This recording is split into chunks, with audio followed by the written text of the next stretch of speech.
మనిషి తొలి ఆదాము మొదటి మనిషి ఫెయిల్ అయినట్లుగా మనకి కొన్ని సందర్భాలు చూసాం. ఆ తర్వాత మరలా మనిషినే పిలుస్తున్నట్టుగా మనకు కనబడుతుంది. ఆయన ఆలోచనలు ఒకసారి పరిశీలిద్దాం. 12:20 అవుతుంది, 1:20 వరకు మాట్లాడదాం.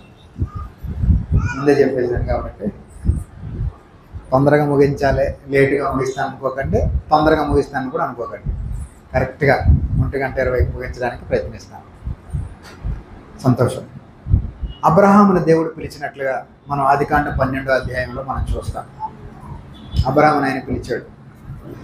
అబ్రహామును పిలిచిన ఆయన ఆలోచనల్లో ఎంత పెద్ద పిక్చర్ ఉందంటే ప్రపంచమే ఉంది. అబ్రహామును దేవుడు పిలిచినప్పుడు మనం అబ్రహామునే చూస్తాం, కానీ ఆయన ప్రపంచాన్ని, భవిష్యత్తును చూస్తాడు. ఒక గొప్ప పని ప్రారంభించడం అనేది, గొప్ప గొప్ప పనులు చిన్నగానే ప్రారంభమవుతాయి, ఒక వ్యక్తితోనే ప్రారంభమవుతాయి. కనుక ఇక్కడ చాలామంది ఉన్నాం. ఆ ఒక వ్యక్తి కూర్చున్న ప్రతి ఒక్క వ్యక్తి అయితే ఖచ్చితంగా అది మంచి రిజల్టే వస్తుంది. వెంటనే రాకపోవచ్చు, కానీ ఖచ్చితంగా భవిష్యత్తులో ఒక కఠినమైన, ఖచ్చితమైన ఒక నిర్ణయం తీసుకోగలిగితే ఖచ్చితంగా దేవుని కొరకు ఫలించవచ్చు. అవకాశం ఉంది, దాన్ని ఉపయోగించుకోవట్లేదంతే.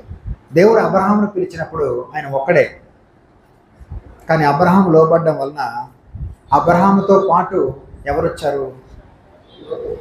శారా వచ్చింది, లోతు వచ్చాడులేండి. మనం లోతుని కాసేపు పక్కన పెట్టి అతని గురించి ఆలోచిద్దాం. మీరు నా ఆలోచనలకు రావట్లేదు. అబ్రహాంతో పాటు ఎవరు వచ్చారంటే శారా వచ్చారు. లోతు అనుకుంటే లోతు ద్వారా వ్యవస్థ రాలేకపోయింది. మీరు అన్నారు కాబట్టి అక్కడ టచ్ చేసి వస్తాను. లోతు వచ్చాడు, నిజమే. ఆ తర్వాత లోతు నుండి లోతు కుమార్తెలు మోయాబీలు వచ్చారు, అమ్మోనీయులు వచ్చారు. వారు దేవుని కొరకు బ్రతికినట్లుగా దాఖలాలు లేవు. కనుక లోతు తన ఆత్మను రక్షించుకోగలిగాడు, కానీ లోతు వలన ఒక వ్యవస్థ, ఒక సామ్రాజ్యం, ఒక పెద్ద సమూహం అయితే రాలేదు. కానీ అబ్రహాములో అది కనపడుతుంది దేవునికి. అబ్రహాం నిలబడ్డాడు కాబట్టి, దేవుని కొరకు బలంగా, స్థిరంగా నిలబడితే ఒక బిల్డింగ్ కన్స్ట్రక్షన్ ఎన్ని అంతస్తుల పైకి వెళ్ళాలంటే లోతు కూడా అంత బలంగా ఉండాలి. బుర్జ్ ఖలీఫా లోతు ఎంతో ఒకసారి మీరు చూడండి. తర్వాత బిల్డింగ్ ఉంది కదండి అనండి, పునాది చాలా లోతుగా ఉండాలి, గట్టిగా కూడా ఉండాలి. మీరు అన్నట్టు లోతుగా ఉండాలి, గట్టిగా ఉండాలి. గట్టిది లోతు లేదనుకోండి, అది కూలిపోక తప్పదు. ప్లాన్డ్గా, లోతుగా, బలంగా ఉండాలి. మానవ జీవితాలకు పునాది దేవుని మాట. ఈయన మాటలు విని వాటి చొప్పున చేయి ప్రతివాడును బండ మీద తన ఇల్లు కట్టుకుని బుద్ధిమంతుని పోలి ఉండును. సంఘం గురించి మాత్రమే అంటారు చాలామంది. మానవ జీవితాల గురించి మాట్లాడిన మాట. యేసుప్రభు యొక్క భావజాలాన్ని సంకుచితం చేయకండి. యేసుప్రభు యొక్క మాటల్లోని భావజాలాన్ని విస్తృతంగా ఆలోచించండి, విశాలంగా ఆలోచించండి. విచ్చలవిడిగా ఆలోచించమని చెప్పట్లే, కొంచెం విశాలంగా ఆలోచించమంటున్నాను. ఈయన మాటలు విని వాడి చొప్పున చేయి ప్రతి వాడును జీవితాలు ఎలా ఉంటాయి అన్నాడు? స్థిరంగా ఉంటాయి. అంటే ఎందులో? సంఘంలో మాత్రమేనా? కుటుంబాల్లో కాదా? ఆదివారం ఆరాధనలో మాత్రమేనా? పాటలు పాడడంలో మాత్రమేనా? ప్రార్థన చేయడంలో మాత్రమేనా? కాదు కదా. కుటుంబాల్లో కూడా ఎలా ఉంటుంది? జీవితాలు ఎలా ఉంటాయి? స్థిరంగా, బలంగా ఉంటాయి. మహాత్మా గాంధీ గారు అన్నారట, క్రీస్తుని నమ్ముతాను కానీ క్రైస్తవుని నమ్మనని. మహాత్మా గాంధీ గారు అన్నారట, క్రీస్తుని నమ్ముతాను కానీ నేను క్రైస్తవుడిని నమ్మను. క్రైస్తవ దేశాల్లో చదువుకుని వచ్చిన ఆయన క్రైస్తవుల గురించి ఇచ్చినటువంటి సాక్ష్యం ఒక వ్యక్తి నుండి ఆరంభం అవుతుంది. ఏ గొప్ప పనైనా అది అబ్రహాంను పిలిచిన తర్వాత అబ్రహాంతో పాటు వచ్చినటువంటి ఆమె శారయి. ఆ తర్వాత ఆయనకు పుట్టిన కుమారుడు ఇస్సాకు. మరి ఇస్మాయిల్ అనకండి, మళ్ళీ అటు నుంచి వెళ్ళి రాలేనట్టు, మళ్ళీ అటు నుంచి వివరించి మళ్ళీ ఇటు రావాలి. కాబట్టి అబ్రహాం కుమారుడు ఇస్సాకు, ఇస్సాకు కుమారుడు యాకోబు. అంతవరకు కుటుంబాలు వెళ్ళాయి. కానీ ఆ తర్వాత ఏమైందంటే అది ఒక సమూహం అయిపోయింది కదా, ఒక సమూహంగా మారింది. యాకోబు యొక్క కొడుకులు 12 మంది అయితే ఆ 12 మంది నుంచి వచ్చినటువంటి వాళ్ళు ఒక 70 మందిగా ఐగుప్తులకు వెళ్ళారు. ఆ తర్వాత 6 లక్షల కాల్బలముతో వాళ్ళు బయటికి వచ్చేసారు. మూల పురుషుడు ఎవరు? ఒక వ్యక్తే కదా. మనలో ఎవరైనా మన భవిష్యత్తు తరాలు దేవునికి అంకితం కావాలనే ఉద్దేశంతో వివాహం దగ్గర అడిగేస్తారండి? అది అబ్రహాంకు దేవుడి సంకల్పం అండి, మనకు కాదండి. మా తర్వాత పిల్లలు ఏమైపోవచ్చండి? వాళ్ళకి ఇష్టమైనట్లు. అబ్రహాం సంకల్పం మనకెందుకండి? అంత సీన్ లేదు మనకి. పెళ్ళయిందా, పిల్లల కన్నామా, ఆ తర్వాత చనిపోయామా, అయిపోయిందంటే. తరతరాలు. ఈరోజు అమెరికా గురించి మనం కొంచెం నెగిటివ్గా మాట్లాడుకుంటున్నాం, కానీ క్రిస్టియన్ కంట్రీ ఎలా అయింది అది? ఒక కంట్రీ క్రిస్టియన్ కంట్రీ అవడం చిన్న విషయం అండి? అది చిన్న విషయం. అది ఏం బ్రదర్ చెప్పాలి? చిన్న విషయం కాదండి, అది చిన్న విషయం కాదు. ఈరోజు కంట్రీలో కల్చర్ మారిపోయిందని అంటున్నారు, కానీ దానికి ఒక ముద్ర పడిపోయింది. ఏమైనా ముద్ర పడిపోయింది? Christian country. క్రిస్టియానిటీ ఆరంభమైంది 2000 సంవత్సరాల క్రితం. ఒక క్రిస్టియన్ కంట్రీస్ ఉన్నాయి. ఎందుకో చెప్పనా? డెడికేటెడ్ పర్సన్స్ ఉంటే డెడికేటెడ్ ఫ్యామిలీస్ తయారవుతాయి. డెడికేటెడ్ ఫ్యామిలీస్ తయారైతే డెడికేటెడ్ చర్చెస్ తయారవుతాయి. డెడికేటెడ్ చర్చెస్ తయారైతే డెడికేటెడ్ కంట్రీ వస్తుంది. ఒక వ్యక్తి నుంచి స్టార్ట్ అవుతుంది. ఏదైనా ఈజీగా తీసుకోకూడదు దేవుని వాక్యాన్ని. అబ్రహాము దాన్ని సీరియస్గా తీసుకున్నాడు, దేవుని వాక్యాన్ని, దేవుని మాటను తీసుకున్నాడు. కాబట్టి దేవుని కొరకు ఏం చేయగలిగాడు? ఆయన స్వదేశాన్ని, బంధువుల్ని విడిచిపెట్టగలిగాడు. విడిచిపెట్టకపోతే దేవుడు చెప్పిన వాక్కును నెరవేర్చడానికి దేవుడు వదులుకోకపోతే దేవుడికి నచ్చిన ఫలాలు కుటుంబం ఫలించలేదు. విడిచిపెట్టాలి. దేవుడు వద్దన్నది విడిచిపెట్టాలి. దేవుని కొరకు, దేవుడు చేయమన్నది దేవుని కొరకు చెయ్యాలి. సొంత కుటుంబాన్ని ఈరోజు విడిచిపెట్టాల్సిన అవసరం ఏం లేదు మనకి. ఇంకొక పక్క పరాయి దేశానికి వెళ్ళిపోవాల్సిన అవసరం ఏమీ లేదు. మన చోట, మన ఇంట్లో మనం ఉంటే దేవుని కొరకు ఫలించవచ్చు. మన స్థలంలో మనం ఉంటూనే అంత అవకాశం ఉంది ఈ రోజుల్లో. ఆ తర్వాత ఇశ్రాయేలీలు 6 లక్షల మందిగా బయటకు వచ్చిన తర్వాత 6 లక్షల మందికి దేవుడు ఏం చేయగలిగాడు? సైనిక బలం 6 లక్షలు, వృద్ధులు, బిడ్డలు, స్త్రీలు కలిపితే 20 లక్షలు అయిపోవచ్చు. సైనిక బలం 6 లక్షల కాల్బలం అంటే ఎవరు? యుద్ధం చేయగలిగేటటువంటి యవ్వనస్తులు. మరి మిగిలిన పిల్లలు, వృద్ధులు, మహిళలతో పోల్చుకుంటే చాలామంది. వీళ్ళందరూ కూడా యెహోవా అనబడిన సృష్టికర్త నామమును ఎరిగిన వారు. గొప్ప విషయం కాదు అది? మూలం ఎవరు? ఒక్కడు. వీళ్ళందరినీ కట్టి ఒక వ్యవస్థగా ఉంచగలిగింది ఏది చెప్పగలరా? ఈరోజు మానవ సమాజాన్ని సామాజికంగా బలంగా కట్టి ఉంచేవి కొన్ని ఉన్నాయి. అందులో ఒకటి భాషను బట్టి ఏమవుతారు మనుషులందరూ? మనమంతా ఒకటి అనడానికి ఒక అవకాశం ఉంది. తర్వాత ఏంటండి? కులం. అదేనా మీరు చెప్పారు? ఇంకేదో అన్నారు. కులం, వంశం. బ్రదర్ వంశం, మాది బలానా వీరమాచినేని వంశం. వీరమాచినేని వంశం మాది. కమ్మ కులంలో వీరమాచినేని, వాళ్ళందులోకి స్పెషల్. కమ్మ కులమే ఎవరైనా ఉంటే అపార్థం చేసుకోండి. కమ్మ కులమే గొప్పది అనుకుంటుంటే అందులో వల్ల ఇంకేదట వీరమాచినేని వంశం. ఇలా వంశాలు, వర్గాలు అన్నీ పెట్టుకున్నాం మనం. అవి విడిపోవడానికి, ఒక సమాజంగా కలిసి ఉండడానికి కూడా మనకి వచ్చాయి. ఇశ్రాయేల్ అందరినీ కూడా ఒక సమాజంగా ఉంచగలిగింది ఏదైనా అని చెప్పగలరా? వంశం ఒకటే కాదండి, భాష ఒక్కటే మాత్రమే కాదండి. వాళ్ళందరూ మరి పూర్వీకుల చరిత్రని జ్ఞాపకం పెట్టుకున్నారు. తెలుసా? ఒక 2 తరాలు వెనక్కి వెళ్తే మీ తాత ఎవరు, మా ముత్తాత ఎవరో తెలియదు ఎవరికి. మా ముత్తాత నాకు తెలియదు, మీకు ఎవరికి తెలిస్తే మా ముత్తాతకు తెలిసి చెప్పండి పేరు. సార్ మీ ముత్తాత పేరు తెలుసండి మీకు? బ్రదర్, మీ తాత తండ్రి ముత్తాత అండి. మీ తాత తండ్రి మీకు ముత్తాత అవుతాడు. అంటే మా శ్రీకాకుళం భాష ప్రకారం ముత్తాత ఆయన పేరు తెలుసండి మీకు? ఆయన తండ్రి అండి కొంచెం ముందుగా తెలియదు. అంటే మన పూర్వీకుల చరిత్ర తెలియాల్సిన అవసరం ఉందంటారా లేదంటారా? మనకు లేదు. మరి వాళ్ళకి ఎందుకు అవసరం? దేవుడు ఎందుకు తెలియజేశాడు వాళ్ళకి?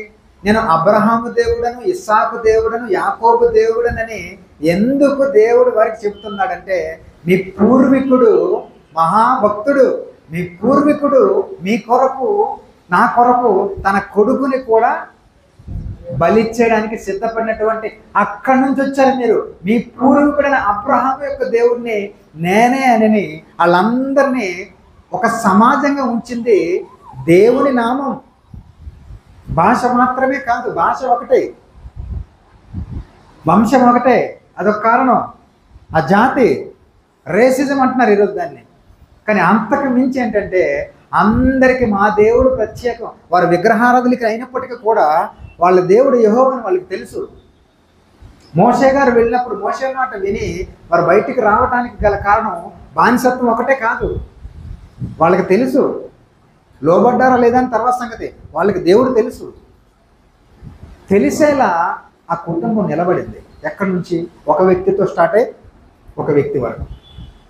ఈరోజు నిజం చెప్తున్నాను, అబ్రహాములో దేవుడు ఏం చూశాడంటే, నిన్ను బట్టి ప్రపంచాన్ని నేను ఆశీర్వదిస్తున్నాను అన్నాడు కదండి, అన్నాడు కదా. చూద్దాం ఒకసారి, చూడండి ఒకసారి.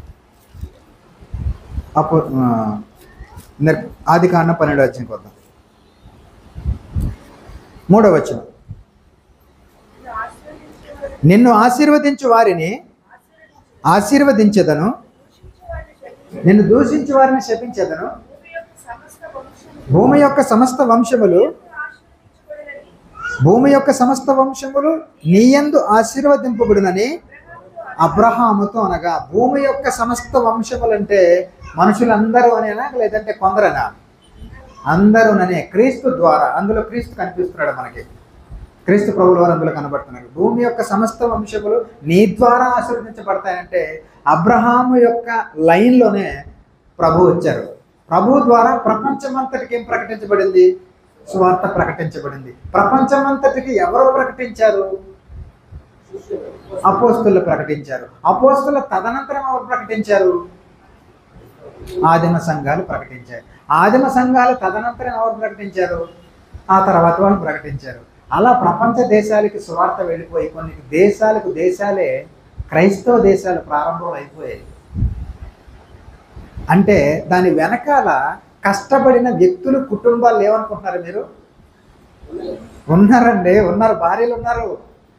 విశ్వాసురాలైన భార్యలను వెంట పెట్టుకుని మేము ప్రకటించుటకు మాకు అధికారము లేదా అని అంటే, అపోస్తలుల భార్యలు వాళ్ళ పేర్లు రాయబడలేదు కానీ సాటైన సహకారులుగా వాళ్ళు దేవుని పనిలో లేరా?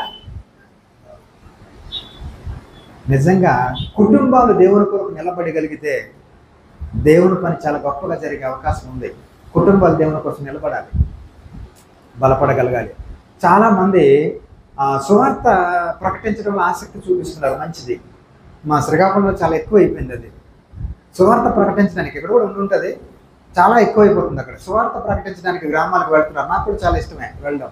కాకపోతే వాళ్ళ కుటుంబాల మీద వాళ్ళకి శ్రద్ధ, పిల్లల మీద శ్రద్ధ వాళ్ళకి లేదు,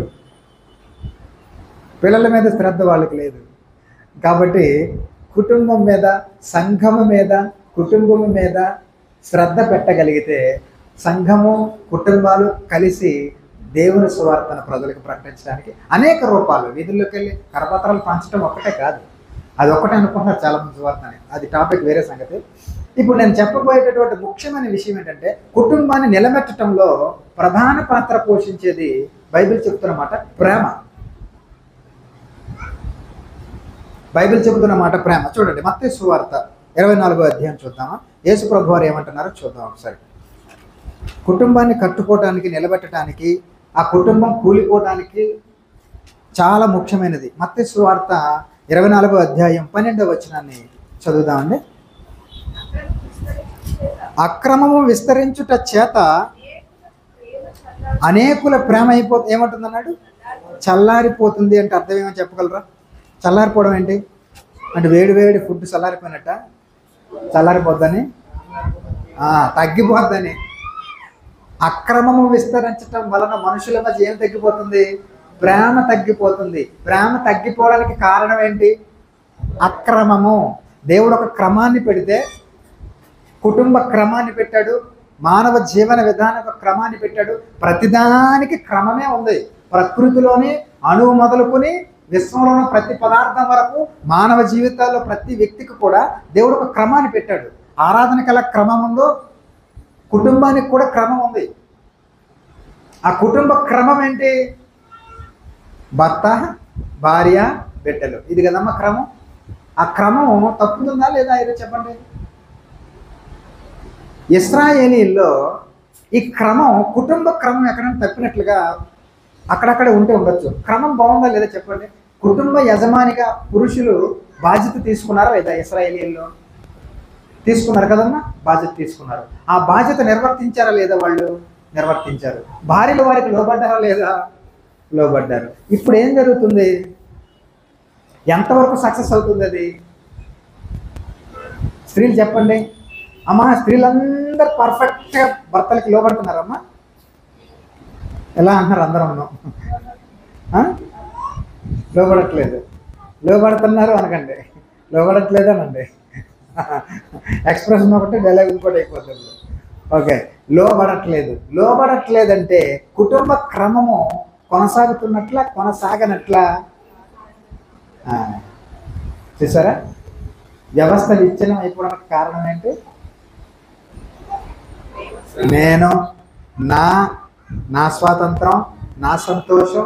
అయితే భర్త అలాగే నడుచుకోవచ్చా అంటే ఆర్గ్యుమెంట్ తీయకండి, ఆ తర్వాత మాట్లాడతాం దాని గురించి. నేను, నా స్వాతంత్రం, నా సంతోషం, నాకేంటి గుర్తింపు ఉంది, నాకు గుర్తింపు లేదు. ఇక్కడేమో ఈయన మాట వినాలి, అక్కడికి వెళ్తే ఆయన మాట వినాలి. ఏంటి బ్రతుకు, దేవుడు ఎదిగేలా సృష్టించాడు అని అనుకున్నారా ఇశ్రాయేలు స్త్రీలు ఎవరైనా? యంగ్స్టర్స్ చెప్పండి, చదువుతున్నారమ్మా బైబిల్ మీరు ఇళ్ళల్లో? చదివి చూడండి. దేవుడు ఒక లక్ష్యం కొరకు కుటుంబాన్ని తయారు చేస్తే కుటుంబం ఎలా ఆలోచిస్తుంది చెప్పనా?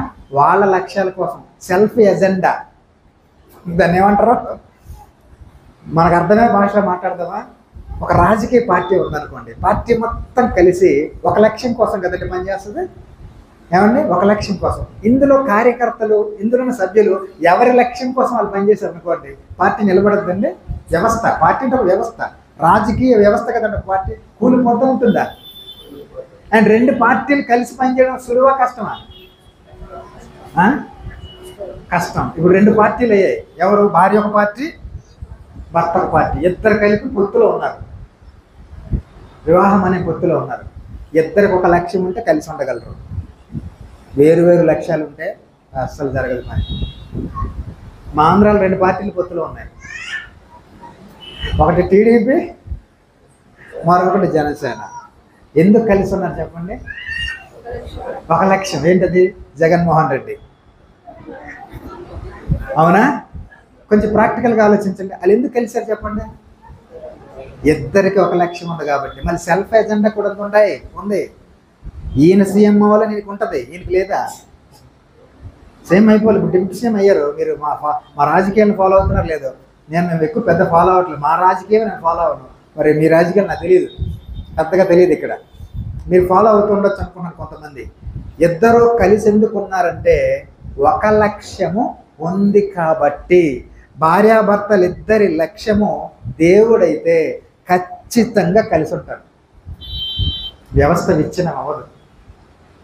ఇద్దరి లక్ష్యం దేవుడే అయితే కలిసి ఉండగలరు. కష్టమైన కలిసి ఉండలేకపోతున్నారంటే అర్థం ఏంటి చెప్పనా? వేరు వేరు లక్ష్యాలట. అమెరికాలో విడిపోవడానికి కారణాలు ఇదొక కారణం అట. ఈవిడ లక్ష్యం వేరట, ఈవిడ జీవితం, ఈవిడ లైఫ్ యాంబిషన్ వేరట, ఆయన లైఫ్ యాంబిషన్ వేరట. నా యొక్క యాంబిషన్కి నీ యొక్క యాంబిషన్ కుదరట్లేదు కాబట్టి మనం విడిపోదామే. విడిపోదాం, సామరస్యంగా విడిపోదాం, సంతోషంగా విడిపోదాం అనుకుంటున్నారట. గొడవలు ఎందుకని? విడిపోవడానికి కారణం ఒక లక్ష్యం లేదు కాబట్టి. క్రైస్తవులందరి లక్ష్యం, సంఘము యొక్క లక్ష్యమే భార్యాభర్తల కుటుంబాల్లో భార్యాభర్తల లక్ష్యం అయితే నిజంగా నిలబడతారు వాళ్ళు. ఒక ఎగ్జాంపుల్ తీసుకున్నాం. దేవుని కొరకు నేను ఏదో చెయ్యాలి అన్న ఆలోచన ఆ రోజున్న స్త్రీలలో లేదని మీరు అనుకుంటున్నారా? ఉంది. బలమైన స్త్రీలు ఉన్నారు బైబిల్లో. ఒక ఎస్తేర్ని తీసుకుందాం. ఆమెకు దేవుని కొరకు నేను ఏదో చేయాలన్న లక్ష్యం లేకపోతే ఆమె లోబడి ఉంటుందా? మీకు విషయం చెప్పనా, అధికారం చేయడం కంటే లోబడి ఉండడం చాలా కష్టం. లోబడి ఉండేవాళ్ళు గొప్పగా ఫలిస్తారు దేవుని కొరకు.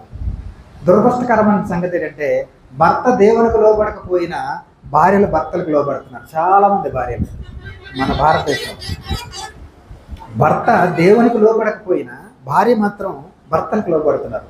ఇరువురు దేవునికి లోబడితే ఆ కుటుంబం ఫలించే అవకాశం ఉంది.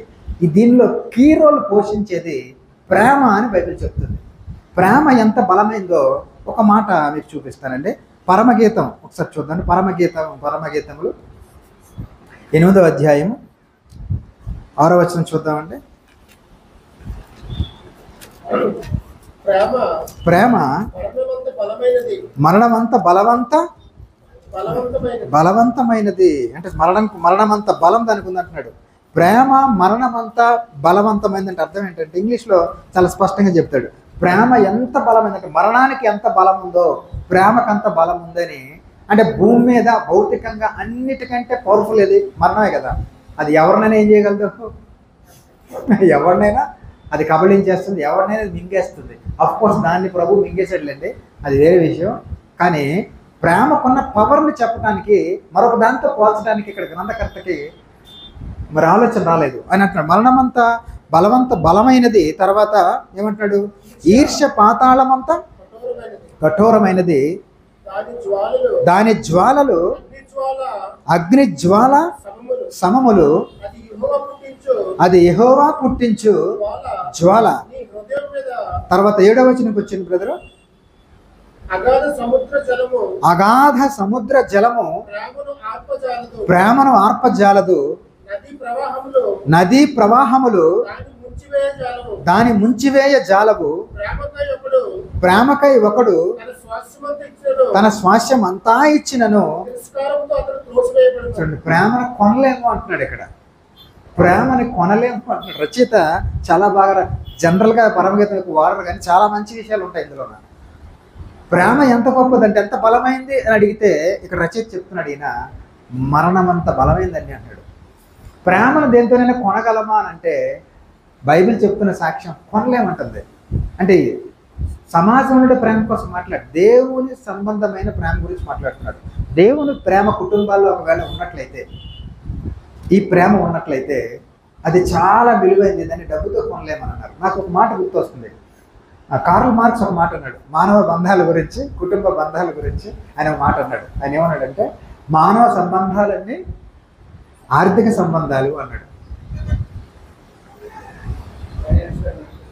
బ్రదరు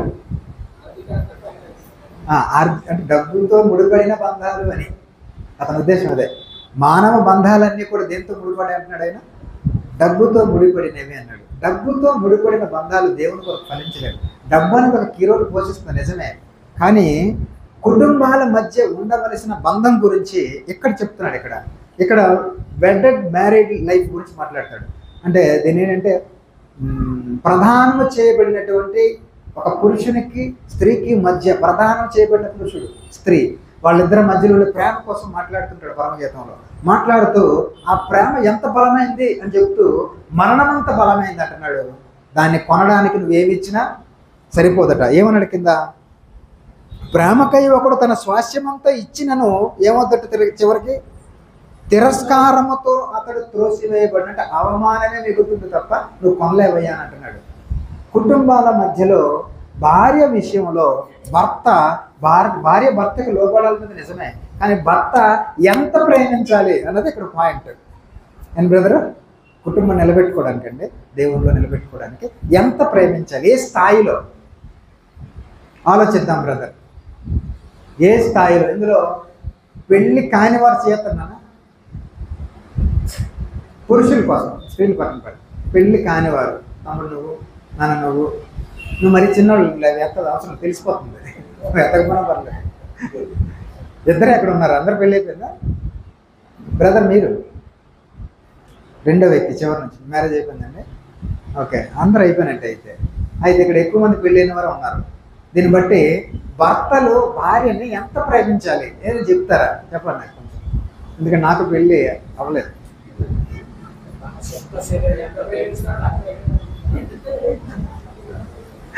జోక్ వేసినట్టు అనిపించింది మీకు?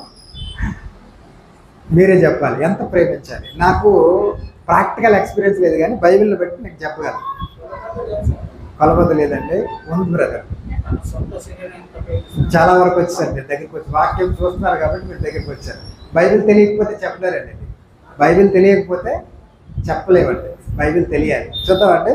ఎఫెసీయులకు రాసిన పత్రిక మనందరికీ తెలిసిన వచ్చిన, ఓ అదే మేము చాలాసార్లు చూసామైతే అనకండి, దయచేసి తీయండి. ఎఫెసీయులకు రాసిన పత్రిక. ఈయన ఏమైనా కొత్త వచనాలు చూపిస్తాడేమో అని అనుకోకండి, ఆ ఉన్న వచనాలు చూపించగలం. ఎఫెసీయులకు రాసిన పత్రిక 5వ అధ్యాయం 22వ వచనం నుంచి నేను చదువుతానండి.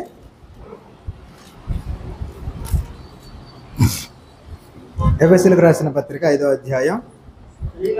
ముందు స్త్రీ నుంచి స్టార్ట్ చేద్దాం. స్త్రీలారా ప్రభువునకు వలె మీ సొంత పురుషులకు లోబడి ఉండండి. క్రీస్తు సంఘమునకు శిరస్సై ఉన్నలాగున పురుషుడు భార్యకు శిరస్సై ఉన్నాడు. క్రీస్తే శరీరమునకు రక్షకుడై ఉన్నాడు. ఇదంతా చదివేద్దాం. సంఘము చదవండి బ్రదర్. లోబడినట్లుగా భార్యలు కూడా ప్రతి విషయంలోనూ. ఇది మనకు బాగా అనిపిస్తుంది కదండి. మనకు ఎంత బాగుంటుందంటే పురుషుడికి ఈ మాట. చూసావా, భార్యతో అన్నాడు ఒక ఆయన, ఎలా లోబడాలి తెలుసా నాకు నువ్వు? అది ఎలాగా సంఘము క్రీస్తునకు లోబడినట్లుగా. సంఘం ఎంతగా లోబడుతుంది క్రీస్తుకి? క్రీస్తు చెప్పిందే చేస్తుంది, చెప్పనేది చెప్పలేదు కాబట్టి నేను చేసుకోవచ్చు అందట. సంఘం ఏం చేస్తుంది? చెప్పింది చేయదు, చెప్పింది చేస్తుంది. చెప్పకపోతే చేయరు, చెప్పకపోతే చేయరట. బాగుంది సంఘం. ఇకపోతే 25, పురుషులారా మీరును మీ భార్యలను ప్రేమించుడి. మీ భార్యలను ప్రేమించుడి. బాగుంది, ప్రేమించాలి. ఎలా? అటువలే క్రీస్తు కూడా సంఘమును ప్రేమించి అది కళంకమైనను ముడత అయినను అట్టిది మరి ఏదైనా లేక పరిశుద్ధమైనది గాను, చదవండి బ్రదరు, నిర్దోషమైనది గాను మహిమగల సంఘము గాను ఆయన తన ఎదుట దానిని నిలబెట్టుకొనవలెనని వాక్యముతో ఉదక స్నానము చేత దానిని పవిత్రపరిచి పరిశుద్ధపరచుటకై దాని కొరకు తన్ను కాను అప్పగించుకొనెను. ఇప్పుడు తర్వాత వచనంలో ఫస్ట్ లైన్ చదవండి. అటువలనే. ఎటువలనే అంటే అర్థం ఏంటండి? ఎవరో క్రీస్తు బ్రదర్ మీరు అన్నారా?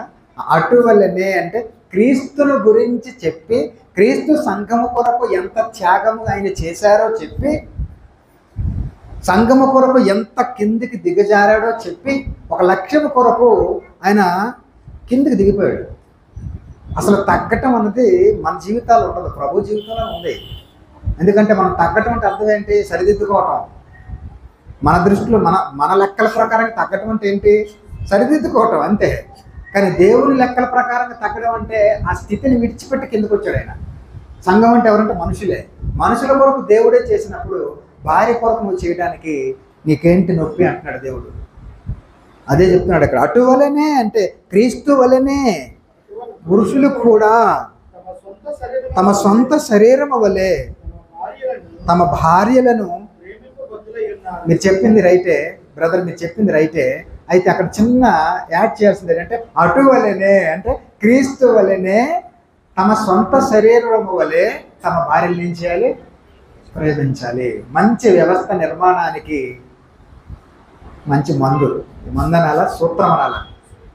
మంచి కుటుంబ వ్యవస్థ నిర్మాణానికి చక్కని సూత్రం ప్రేమ.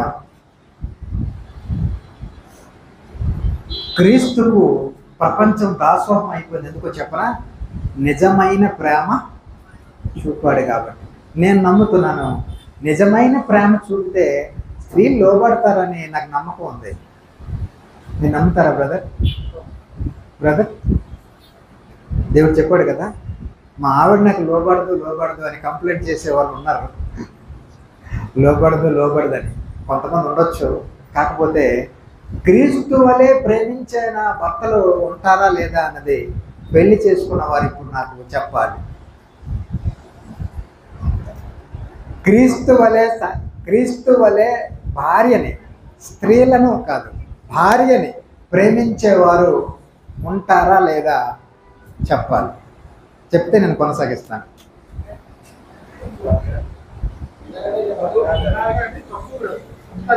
ఉన్నారండి? ఉండాలి అన్నారా? ఉన్నారన్నారండి? ఈయన పెద్ద ఆయన మాట స్తంభించింది. మీకంటే పెద్దలు ఈయన ఉన్నారు. సార్ మీరు చెప్పండి సార్. సార్ ప్లీజ్, అంటే చిన్నవాడిని మీకంటే, కానీ దయచేసి చెప్పండి. స్త్రీ సంఘము కొరకు ప్రభు ఎంత ప్రేమించారో అటువలనే అన్నాడు కదండి. అంటే క్రీస్తు వలనే అంత ప్రేమించిన భర్తలు ఉంటారా సార్?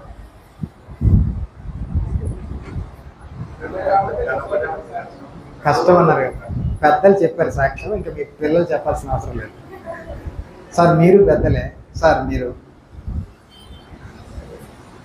నవ్వుతున్నారు ఆయన బ్రదర్. అమ్మా మీరు అలాగైతే మొత్తం బయటపడతాయి. వాళ్ళు చేసి చెప్పేద్దాం. భర్త యొక్క సర్టిఫికెట్ ఇవ్వాల్సిన స్త్రీయే, నేను కాదన్న. కాకపోతే ముందు భర్తను అడుగుతాను. పెద్ద అని చెప్పేశారు, కష్టం అన్నారు.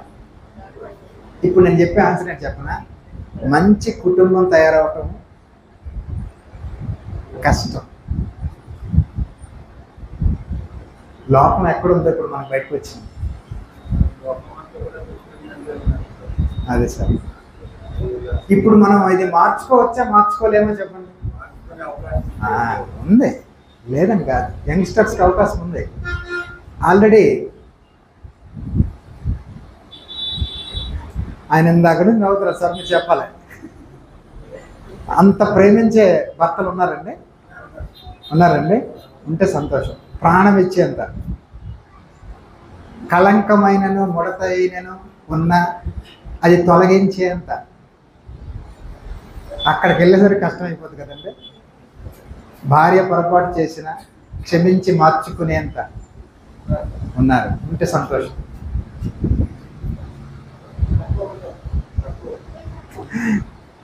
ఒకరేమో లేరంటున్నారు, ఒకరేమో తెలియదు అంటున్నారు, ఒకరేమో ఉన్నారంటున్నారు, ఒకరేమో తక్కువ అంటున్నారు. సో ఆలోచించుకుందాం. మీరు అన్నట్టు ఉంటే సంతోషం, కాకపోతే ఎక్కడో ఉంటే సంతోషం కాదు. ఎక్కడో ఉంటే మనకు ఆశీర్వాదం కాదు. ఎక్కడో ఉంటే దేవునికి సంతోషం కాదు. ఎక్కడో ఉంటే మనకి ఉపయోగం లేదు. మన దగ్గర ఉంటేనే. అంటే మనం ఎప్పుడు చూసినా ఎలా తయారవుతుందంటే ఇదండి, ఇలాంటి టాపిక్స్ని మాట్లాడేటప్పుడు ఎక్కువ ఆర్గ్యుమెంట్స్ వస్తున్నాయి. ఆర్గ్యుమెంట్స్ ఎలా వస్తున్నాయంటే, గుణమైతే భార్య దొరుకుద్దా, అది అరుదని ఉంది బైబిల్లో. ఏమంటున్నారండి? గుణవతమైన భార్య దొరుకుట అరుదు అన్నాడు. అలాంటి దొరికితే మేము ప్రేమిస్తాం ఏమంటారండి? అలాంటి ఆమె దొరికితే ఏం చేస్తాం? మేము ప్రేమిస్తాం. అరుదు అరుదు అరుదు అని చెప్పి అరుదు చేశారు దాన్ని. అరుదు అంటే దాని అర్థం ఏంటి? అరుదుగా ఉంది, కాపాడి అభివృద్ధి చేయండి రా అని ఎందుకు అర్థం అవ్వట్లేదు? ఏమండి? నెమళ్ళు అరుదైపోయాట. కాబట్టి దాన్ని ఏం చేశారు? జాతీయ పక్షిగా ప్రకటించారు. ఎందుకు ప్రకటించారు? దాన్ని అభివృద్ధి చేయటానికి, పులులు సంరక్షించడానికి. సంరక్షించడంలో ఉద్దేశం ఏంటి? అది అభివృద్ధి చెందాలని, అది విస్తరించాలని, అంతమైపోవాలని కాదు. పులులు తగ్గిపోతారని చెప్పి పులులు ఏం చేస్తారట? దాన్ని సంరక్షిస్తున్నారట. చెట్లు తగ్గిపోతున్న చెట్లను ఏం చేస్తున్నారు? కొత్త చెట్లు నాటండి, చెట్లు సంరక్షణ చేయండి అంటున్నారు. మరి దేవుడు ఎప్పుడో చెప్పాడు కదా, గుణవతైన భార్య దొరుకుట అరుదు అని. అదే దేవుడు చెప్పాడు, సుబుద్ధి గల భార్య యెహోవా యొక్క దానం. అంటే ఎక్కడ దిగుతుంది? చవరంలో దిగుతుందా?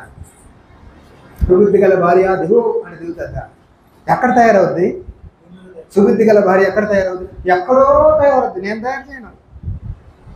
ఆడపిల్లల తండ్రులు ఎక్కడో తయారవుతుంది సుబుద్ధి గల భార్య, నా ఇంట్లో కాదు. అలాంటి భార్య నా కొడుకు రావాలి. నేను మాత్రం నా బిడ్డని తయారు చేయను, నేను చేయను. యేసుప్రభు వచ్చినప్పుడు ఎక్కడి నుంచో వస్తాడు క్రీస్తు, నువ్వు కాదు. అలా మన దానికి రివర్స్, ఎక్కడి నుంచో వస్తారు, మన దగ్గరే ఉంటారు. ఏమంటే క్రీస్తు సంఘం మనం జన్మపాపాన్ని నమ్ముతామండి, నమ్మం కదా. మధ్యలో జన్మపాపం ఎందుకు వచ్చింది అనకండి.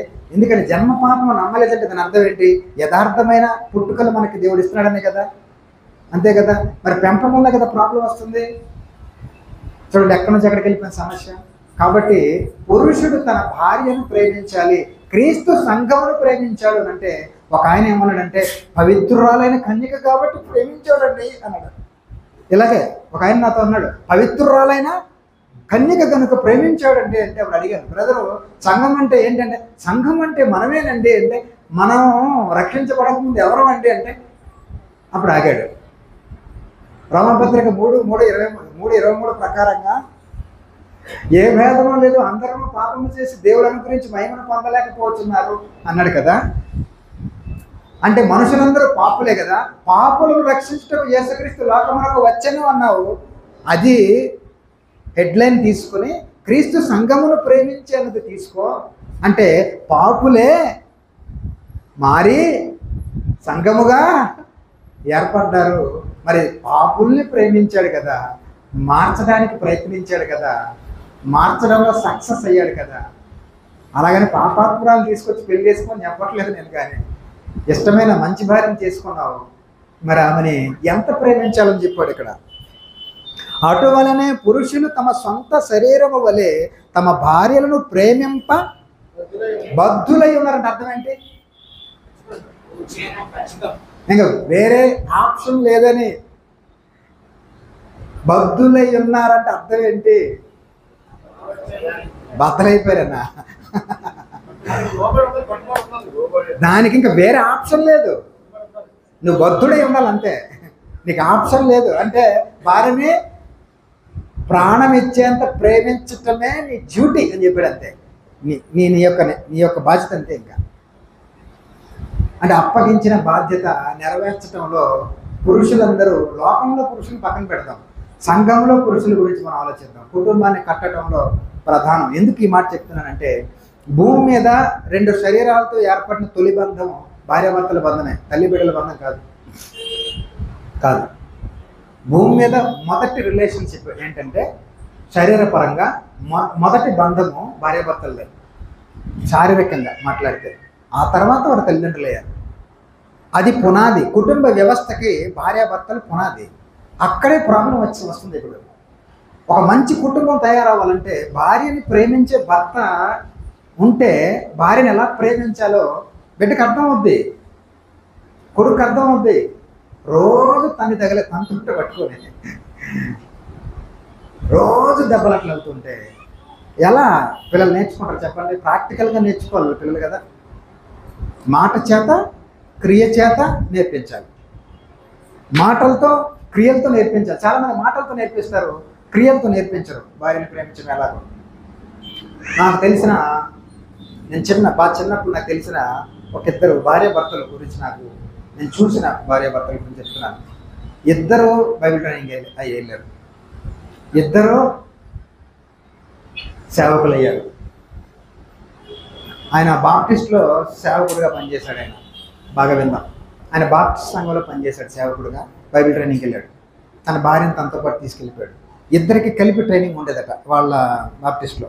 ట్రైనింగ్ కంప్లీట్ చేసి వచ్చారు. ఆ తర్వాత ఆయన సత్యం తెలుసుకున్నాడు క్రీస్తు సంఘంలో.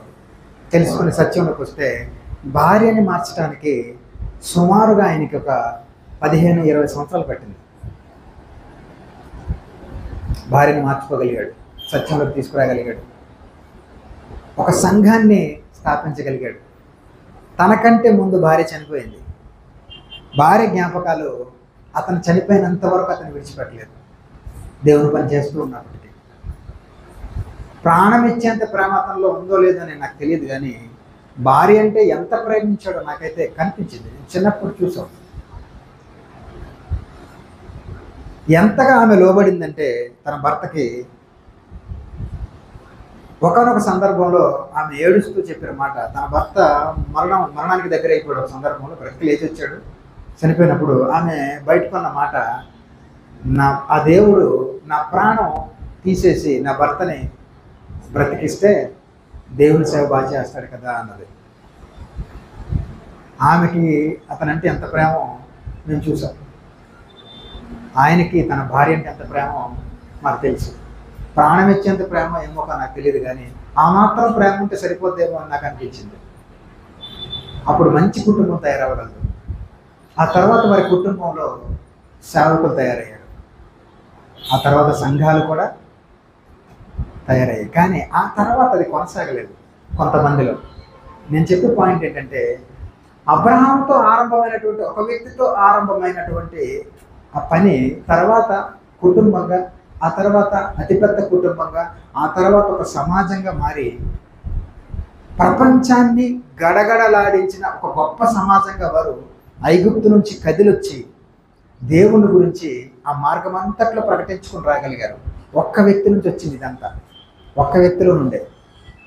మధ్యలో ఎంతమంది చనిపోయారో పక్కన పెట్టండి, ఎంత పోయిందో పక్కన పెట్టండి, కానీ ఒకసారి జ్ఞాపకం చేసుకోండి.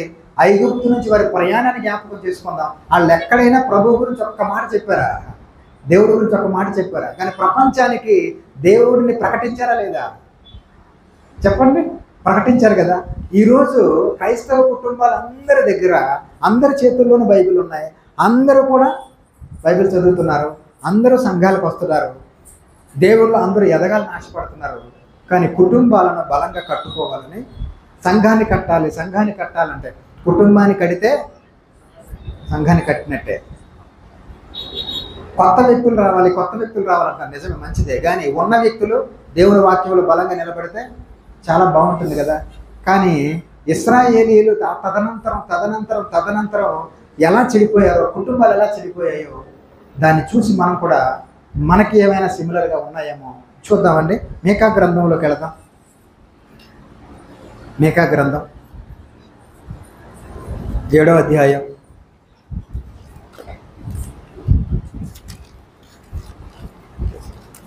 7వ అధ్యాయం ఎక్కడి నుంచి చదువుతామంటే 2వ వచనం చూద్దామండి. భక్తుడు దేశములో లేకపోయాను, జనులలో యథార్థపరుడు ఒకడును లేడు, అందరూ ప్రాణహాని చేయుటకై పొంచి ఉండువారే. ప్రతి మనుష్యుడును కిరాతుడై తన సహోదరుని కొరకు వలలు ఒగ్గును, 2 చేతులతోనూ పూనుకొందురు. అధిపతులు బహుమానము కోరుదురు, న్యాయాధిపతులు లంచం పుచ్చుకొందురు. గొప్పవారు తమ మోసపు కోరికను తెలియజేయుదురు. అలాగున వారు ఏకపట్టుగా నుండి దాన్ని ముగింతురు. చూడండి, వారిలో మంచివారు ముండ్ల చెట్టు వంటి వారు, వారిలో యథార్థవంతులు ముండ్ల కంచె కంటెను ముండ్లుగా నుందురు. నీ కాపరుల దినము, నీవు శిక్షనందు దినము వచ్చుచున్నది. ఇప్పుడే జనులు కలవరపడుచున్నారు. చూడండి, స్నేహితుని యందు నమ్మిక ఉంచవద్దు, ముఖ్య స్నేహితుని నమ్ముకొనవద్దు. నీ కౌగిటిలో పండుకొని ఉన్న దాని ఎదుట నీ పెదవుల ద్వారమునకు కాపు పెట్టుము. కుమారుడు తండ్రిని నిర్లక్ష్య పెట్టుచున్నాడు, కుమార్తె తల్లి మీదికిని, కోడలు అత్త మీదికిని లేచెదరు. ఎవరి ఇంటి వారు వారికే విరోధులు. కుటుంబం విచ్ఛిన్నం అయిపోయింది. ప్రేమ అక్రమము విస్తరిస్తే మొదట్లో చూసాం కదా మనం, ప్రేమ ఏమైపోతుందని చెప్పాడు ఇక్కడ, చల్లారిపోతుంది. కుటుంబాల్లో కలతలు, కుటుంబాల్లో విరోధాలు, కుటుంబాల్లో సమస్యలు. పెళ్ళైన కొద్ది రోజులకే ఒక మ్యారేజ్కి వెళ్ళాం, వైజాగ్లో ఒక మ్యారేజ్కి వెళ్ళాం. పెళ్ళైన కొద్ది రోజులకే భార్యాభర్తలు ఇద్దరు కూడా వేరైపోయి కారణాలు చెప్తుంటే చాలా సిల్లిగా అనిపించింది. కారణాలు చెప్తుంటే దానికోసం ఒక పెద్ద మాస్టర్ గారిని పిలిచారు, కొన్ని లక్షల రూపాయలు ఖర్చు పెట్టారు, వివాహం చేశారు. వివాహం అయిపోయిన కొద్ది రోజులకే ఇద్దరు చెప్పిన కారణాలు వింటే అది ఎలా పరిష్కరించాలో నాకు అర్థం అవ్వలేదు. ఇప్పటికీ పరిష్కారం కాకుండా ఆమె ఇక్కడే ఉంది, ఆయన అక్కడే ఉన్నాడు. ఆమె శ్రీకాకుళంలో ఉంది, ఆయన వైజాగ్లో ఉన్నాడు. అది పరిష్కారం అవ్వలేదు. నేను చెప్పాను, నువ్వు అని ఏదైనా పరిష్కారం చెప్పంటే, నీ సమస్యకి నేను పరిష్కారం చెప్పలేను బాబు, పెద్దలను అడుగు. కానీ నాకు ఒక్కటి తెలుసు, సంఘమును క్రీస్తు ప్రేమించడం ఉంది కదా అంటే అది నాకు చెప్పదు అన్నాడు. అది నాకు తెలుసు, నాకు చెప్పొద్దు అన్నాడు. ఏం తెలుసు నీకు నన్ను అడిగాను. సంఘము కొరకు క్రీస్తు ఎంత త్యాగం చేశాడో నీ భార్యను అంత ప్రేమించయ్యా అంటే మారుతాయి పరిస్థితులు అంటే ఆయన వినలేదు. ఇప్పుడు అలాంటి వారు ఎంతమంది తయారైపోతున్నారు చెప్పనండి. లోబడిన స్త్రీలు ఉన్నారు, ప్రేమించలేని భర్తలు ఉన్నారు. అమ్మయ్య చెల్లి అయిపోయింది, అమ్మయ్య సమానం అయిపోయింది, అదేదంటాడు కదా, లెవెల్ అయిపోయిందట, లెవెల్ అయిపోయింది. అంటే మనకేం కావాలి, మన మీద నేరారోపణ జరుగుతున్నప్పుడు అవతల వారి మీద కూడా నేరారోపణ జరిగితే సాటిస్ఫై అయిపోవడం మనకి అలవాటు అయిపోయింది. కానీ సరిదిద్దుకోవడం మనిషికి ఏ లేదు, అలవాటు లేదు. అర్థమవుతుందా? చాలామంది స్త్రీలు ఎలా ఉంటారు చెప్పనండి, వారి సమస్యకి ఏడవటం తెలుసు, సమస్యకి ఎవరో ఒకరికి చెప్పుకొని ఓదార్పు పొందటం తెలుసు, సమస్యను పరిష్కరించుకోవడం మాత్రం తెలియదు. చాలామంది స్త్రీలకు ఉన్నటువంటి అలవాటు ఇది. ఆలోచించి ఆలోచించి ఆలోచించి జీవితంలో చేసిన తప్పులన్నీ గుర్తొచ్చి జీవితం పాడైపోయిందని చెప్పి వెక్కి వెక్కి ఏడ్చి స్వాంతన పొంది ఆగిపోవడమే, పరిష్కారం చేసుకోవడం రాదు. తప్పును ఒప్పుకోవడం రాదు. ఎందుకు చెప్పనా, తప్పును ఒప్పుకుంటే ఏమైపోతాను చెప్పండి, ఆ రోజు నుంచి నేను కింద అయిపోతాను నా పైన అంటాడు. దాన్ని ఏమంటారు చెప్పండి, ఇగో, అహం అడ్డొస్తుంది, అహం దెబ్బతింటుంది. మీకు విషయం చెప్పనా, తగ్గిపోయేవారు నీకు ఒకవేళ తప్పును ఒప్పుకుని తగ్గితే దేవుడు పైకి లేపని అనుకుంటున్నారా మీరు? నమ్మకం లేదా దేవుడి మీద? నా అహం కొరకు నేను తగ్గకుండా ఉంటాను, తప్పును ఒప్పుకోను. ఇది కదా మనిషి యొక్క ఆలోచన.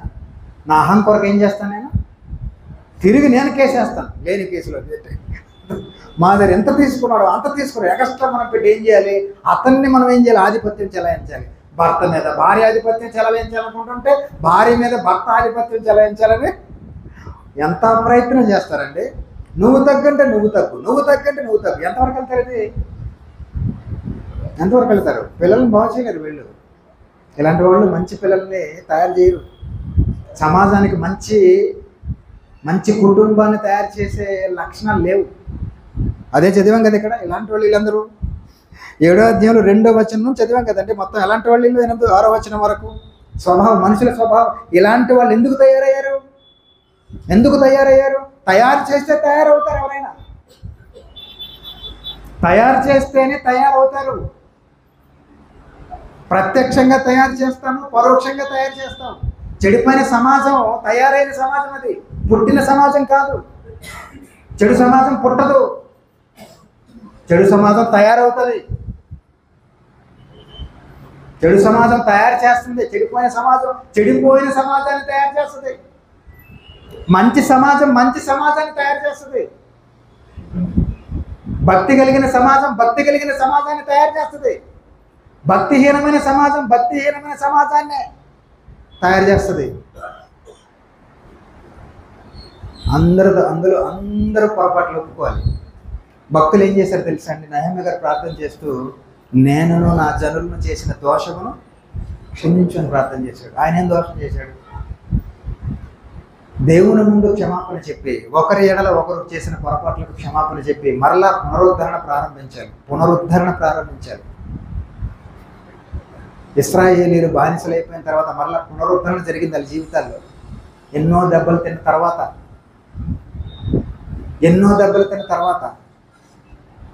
దేవుణ్ణి విడిచిపెట్టేస్తే క్రైస్తవ కుటుంబాల్లో చెప్తున్నాను చూడండి, క్రైస్తవ కుటుంబాల్లో దేవుణ్ణి విడిచిపెడితే స్లో పాయిజన్ లాగా మెల్లమెల్లగా దేవుని వాక్యానికి దేవునికి దూరం అయితే దేవుడు లేని కుటుంబంగా మారిపోయిన తర్వాత ఇలాంటి కుటుంబాలు వస్తాయి. మీకా గ్రంథంలో 7వ అధ్యాయం 2వ వచనం నుంచి 6వ వచనం వరకు చదువు ఇలాంటి కుటుంబాలు వస్తాయి. దేవుని విడిచిపెట్టిన ఇశ్రాయేలీయులు ఎలాంటి మనుషులు తయారు చేశారో తెలుసా? ఆ కుటుంబాలు, ఇశ్రాయేల్ కుటుంబాలు ఎలాంటి సమాజాన్ని తయారు చేశారో చూద్దాం ఒకసారి. న్యాయాధిపతుల గ్రంథం ముగిస్తానండి, ఇంకో 10 నిమిషాల్లో ముగిస్తాను.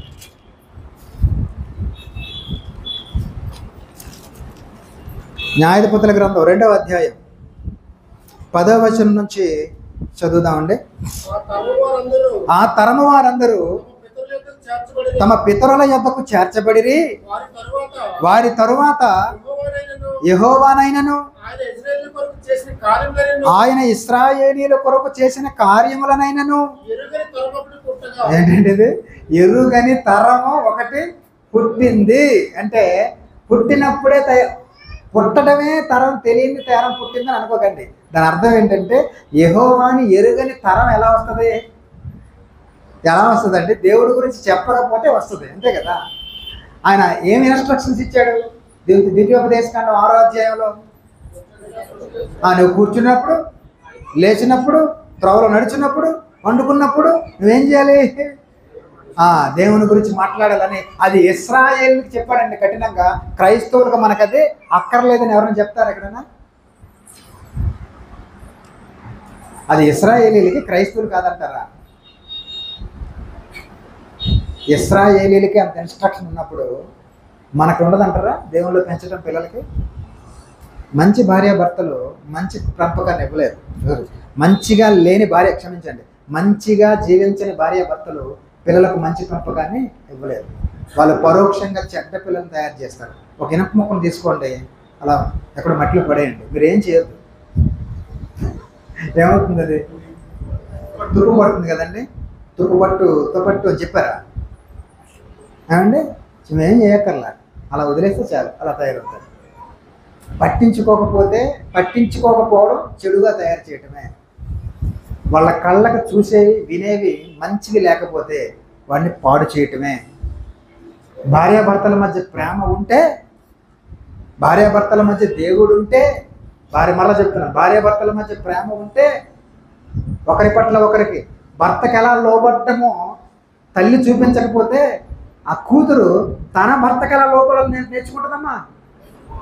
మీకు విషయం చెప్పనా?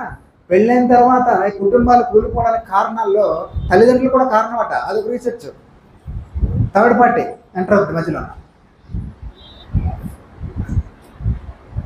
వాళ్ళు ఎవరు? వాళ్ళు మనుషులే పశువులే? మనుషులే అంటే ఎవరు? మనుషులు ఎక్కడో ఉంటారా? మనమే. మనుషుల గురించి అంటే ఎవరు? వాళ్ళు మనమే. దేవుడు లేడు, ప్రేమ లేదు, దేవుడు లేడు. దేవుడు ప్రేమ రెండు ఉంటే దేవుని ప్రేమ అర్థమవుతుంది కదా, అది లేదు అక్కడ. అదే చెప్పాడు, ఆ తరము వారందరూ తమ పితరుల యొద్దకు చేర్చబడిరి. ఏ తరము వారు? అదిగో ఐగుప్తు నుంచి బయలుదేరి వచ్చారే, మార్గ మధ్యలో అందరూ పోయాక మధ్యలో పుట్టారే, వాళ్ళందరికీ యొర్దాను నది దగ్గర రెండవసారి ఉపదేశం జరిగింది. ద్వితీయోపదేశకాండం ఉపదేశం జరిగిన తర్వాత యెహోషువ గారి నాయకత్వానికి వారిని విడిచిపెట్టిన తర్వాత యొర్దాను దాటి ఆ భూభాగాన్ని అంతటిని కూడా వాళ్ళు ఏం చేశారు? స్వాధీనపరుచుకున్న తర్వాత మంచిగా చక్కగా అందరికి అన్ని పనిచేసిన తర్వాత చక్కగా కూర్చుని తిని తాగి ఎవరిని మర్చిపోయేటోళ్ళు? అది అప్పుడు ఎలాంటి తరాలు వస్తాయని చెప్పాడు అక్కడ. అప్పుడు దేవుడు ఏం చేశాడో చూద్దామండి. ఆ తరము వారందరూ తమ పితరుల యొద్దకు చేర్చబడి వారి తరువాత యెహోవానైనను ఆయన ఇశ్రాయేలీయుల కొరకు ఐగుప్తులోను అరణ్యములోను చేసిన కార్యములనైనను ఎరుగని తరం ఒకటి పుట్టగా 11వ వచనం, ఇశ్రాయేలీయులు యెహోవా కన్నుల ఎదుట కీడు చేసి ఐగుప్తు దేశంలో నుండి వారిని రప్పించిన పితరుల దేవుడిని యెహోవాను విసర్జించి బయలు దేవతలను పూజించి. మనం విగ్రహారాధన చేయలేదు కదా, మీరు మనలో చాలా మంది అనుకుంటారు. దేవుడు విగ్రహారాధన ఒకటి మనం చేయలేకపోవచ్చు, కానీ చాలా చేసి ఉంటాం దేవుడు పక్కన పెట్టి. అప్పుడు దేవుడు ఏమైపోతాడట మనకి? దేవుణ్ణి విడిచిపెట్టిన కుటుంబాలకు దేవుడు ఏమవుతాడు చూడండి, అక్కడ ఎంత చెప్పాడు. తమ చుట్టూ జనుల దేవతలలో ఇతర దేవతలను అనుసరించి వాటికి నమస్కరించి యెహోవాకు కోపము పుట్టించిరి. వారు యెహోవాను విసర్జించి బయలును అస్తారోతును పూజించిరి. కాబట్టి యెహోవా కోపాగ్ని ఇశ్రాయేలీయుల మీద మండెను, అప్పగించిన. కిందకు వచ్చేస్తే 15వ వచనం. 15వ వచనం. యెహోవా వారితో చెప్పినట్లు, యెహోవా వారితో ప్రమాణం చేసినట్లు వారు పోయిన ప్రతి స్థలమున వారికి బాధ కలుగజేయుటకే యెహోవా వారికి శత్రువాయను కనుక వారికి మిక్కిలి ఇబ్బంది కలిగెను. దేవుడే శత్రువు అయిపోతే ఇంకా మనం ఎక్కడికి వెళ్ళడానికి అవకాశమే ఉండదు. ఇవన్నీ పాత నిబంధన గ్రంథంలో సందర్భాలు, సంఘటనలు ఎందుకొరకు రాయబడ్డాయి మనందరికి బాగా తెలుసు. దేని కొరకు రాయబడ్డాయి? యుగాంతమందున్న బుద్ధి కలుగుటకు కరెక్ట్ చెప్పారమ్మ. బుద్ధి కలుగుటకే రాయబడ్డాయి. అంటే దీన్ని బట్టి బుద్ధి తెచ్చుకోవాలని, కుటుంబాలను ముగించేస్తాను, కుటుంబాలను కట్టుకోవాలని, కుటుంబాలను దేవుల్లో పెంచాలని. బయట పనులన్నీ లేనప్పుడు కోవిడ్ టైంలో మనం ఏం చేసామంటే ఇంటి పనులు చేసుకుని ఉన్నాం కదా. క్రైస్తవులకి బయట పని ఉంది, ఇంటి పని ఉంది. బయట పని అంటే సువార్త, ఇంటి పని అంటే ఇంట్లో కుటుంబాలని వాక్యములు పెంచడం. ఇంట్లో గృహ ప్రార్థన ఖచ్చితంగా జరగాలి. గృహ కూడికలు పాస్టర్ గారు వస్తే కాదు, ఇంట్లో ఖచ్చితంగా భార్యాభర్తలు కలిసి కూర్చొని బైబిల్ చదవాలి, బైబిల్ గురించి మాట్లాడాలి, బైబిల్ గురించి, దేవుని గురించి, ఆయన కార్యముల గురించి ఇంట్లో పిల్లల మధ్య మాట్లాడాలి. మీరు అనుకుంటున్నారు కదా వాళ్ళు ఏం వినట్లేదని, వాళ్ళు వింటారు తెలుసా మీకు? వాళ్ళ సబ్కాన్షియస్లో వెళ్తుంటాయి, ఇవన్నీ వెళ్ళిపోతుంటాయి, వింటూ ఉంటారు పిల్లలు. విననట్టే ఉండి వినే పిల్లల స్వభావం అది.